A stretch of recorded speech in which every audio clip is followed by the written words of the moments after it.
উত্তর দিনাজপুর জেলার রায়গঞ্জ থানার গোলইসুরা গ্রাম থেকে কবি জগৎজীবনের মনসা বিষয়ক একটি খণ্ডিত পুঁথি আবিষ্কার করলেন বালুরঘাট কলেজের বাংলার অধ্যাপক ডক্টর সুমিত কুমার সাহা।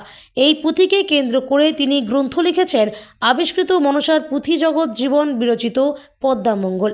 গ্রন্থটি কলকাতার 36A কলেজ রোডের অন্নপূর্ণা প্রকাশনী থেকে প্রকাশিত হয়েছে। লেখক ও কবি অধ্যাপক ডক্টর সুমিত কুমার সাহা জানিয়েছেন, এই পুঁথি আবিষ্কারের আনন্দ অপরিসীম। বিশেষত কবি জগৎজীবনের মনসা বিষয়ক পদ্মামঙ্গল নামে পুঁথি আবিষ্কার বোধহয় এই প্রথম। আবিষ্কৃত এই পুঁথির মধ্যে রয়েছে বিভিন্ন দেবদেবীর কথা, মনসার ক্রোধ, মাহাত্ম্য, চাঁদ সদাগরের দৃঢ় ব্যক্তিত্ব, দিনাজপুরের কৃষিজাত পণ্য ও কুটির শিল্প নিয়ে বাণিজ্য যাত্রা, উচ্চবর্গের চরিত্র, নিম্নবর্গের চরিত্র, সতীদাহের বিরুদ্ধে বেহুলার প্রতিবাদ ও ভাসান যাত্রা অসাধারণভাবে রূপায়িত হয়েছে। পুঁথিটির মধ্যে দিনাজপুরের নানা বিশেষত্ব রয়েছে।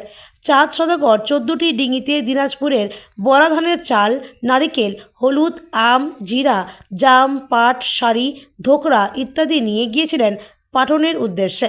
বাণিজ্য বিনিময়ের মাধ্যম হিসেবে যেমন হলুদের বিনিময়ে সোনা, নারিকেলের বিনিময়ে শঙ্খ, ধোকরার বদলে সুবর্ণ কাপড় এনেছিলেন।